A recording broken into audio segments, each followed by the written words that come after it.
Harka fuula kam jirtan kabajamtootaa fi hordoftoota Jilchaa Niwus irraa oduu yeroo kanaaf qabnu sin dhageessifna. Jalqaba irratti matoota oduu dursina. Itoophiyaan humna waraanaa isii nagaa eegdota gamtaa Awurooppaatii fi gamtaa Afrikaa jalatti gara Sudaan Kibbaatii fi Somaaliyaatti bobbaasuuf ijaane. Humnoonni waraanaa Itoophiyaa kunis nagaa eegsisuudhaan addunyaa irratti sadarkaa qabaachuun ibsame bal'inaan dhiyeessina. Waraanni Sudaan naannoo daangaa Itoophiyaatti guyyaa har'aa diroonii dhukaasuun himame. Kanneen fi kanneen biroo odeeffannoo teenyaa guutuu guyyaa har'aan tanaa qabannee dhiyaannetti jirra. Hanga dhuma odeeffannoo teenyaatti nu hordofaa isiniin jenna.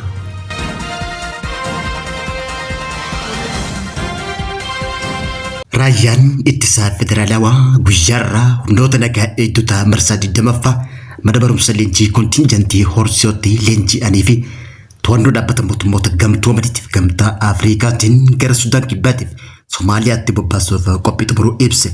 Eebba kanarratti kan argame itti aanaan hoogganaa raayyaa ittisa biyyaa Itoophiyaa Jeneraal Abebaw Taaddasaa ergamni nagaa eegsisuu nageenya biyyaalessaa biyyattii waliin kallattiin kan wal qabatu ta'uu hubachiisuudhaan eebbifamtoonni itti gaafatamummaa isaaniif kenname hafuura Itoophiyaa dimokiraasii guutuu fi ogummaa waraanaatiin akka bahatan dhaamsa dabarseetu jira.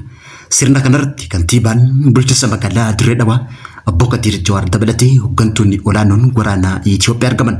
Jeneraal Abebaw Taaddasaa itti dabaluudhaan akka ibsetti eebbifamtoonni ergamatti kenname bu'aa qabeessa ta'een bahachuu fi hawaasaan walitti bu'iinsa miidhaa tokkoon malee gatii gaariidhaan raayyaa ittisa biyyaa irratti hundaa'uun tiisuu akka qaban dhaamuudhaan Itoophiyaan nagaa addunyaa eegsisuu keessatti gumaacha taasifte seenaa addunyaatii fi maqaa gaarii Itoophiyaa kan jiru ta'uu yaadachiise.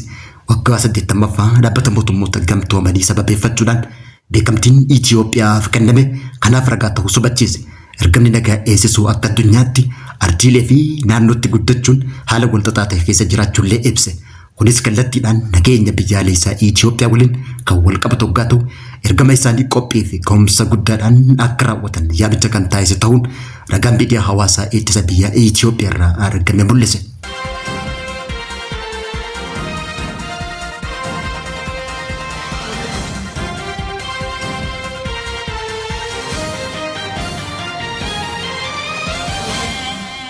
Raayyaan ittisa biyya Sudaan waraanni Itoophiyaadha. Mootummaan Itoophiyaadha humnoota finciltoota humnoota dafee dhaqqabaa Sudaan keessatti deeggaraa jira jechuudhaan erga himannaa dhiyeessaa tureen booda guyyaa har'aa naannoo daangaa Itoophiyaatti diroonii dhukaasuun ibsame.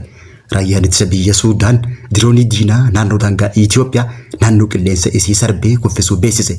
Gama kanaan immoo Ameerikaan adeellaa qilleensaa waraanni Sudaan naannoo Kordofaanitti raawwateen lubbuun namaa dabruu beeksifte. Haaluma kanaan ibsi viidiyoo gabaabaa dilbata kaleessaa bahee akka ibsetti waraanni Sudaan humna waraanaa Sudaan diroonii cimaa caamsaa 24 bara 2026 guyyaa kaleessaa naannoo magaalaa Damaaziin naannoo qilleensa Sudaan irraa dhukkaafamu daangaa Itoophiyaa irra bu'uun ibsame. Hanga gabaabni kun qophaa'ee jirutti aangoonni Itoophiyaa gabaasa kan ilaalchisee deebii kan hin kenne hoggaa ta'u waraanni Itoophiyaadha yeroo hedduu waraana dafee dhaqqabaa Sudaan deeggaruudhaan Sudaan weerraa jira jechuudhaan dubbi himaan waraana Sudaan Itoophiyaa himachaa turuun yaadatama. Haleellaa diroonii dhiyoo kana magaalaa Sudaan Kaartuum keessatti raawwatamte dubbi himaan waraana Sudaan mootummaan United Arab Emirates karaa Itoophiyaatiin waraana finciltoota Sudaan humna dafee dhaqqabaa deeggaraa jira jechuudhaan yeroo gabaabaa keessatti deebii kan kennan ta'uu eega beeksiseen booda guyyaa kaleessaa dirooniin kun kan dhukkaafame ta'ullee ibsame.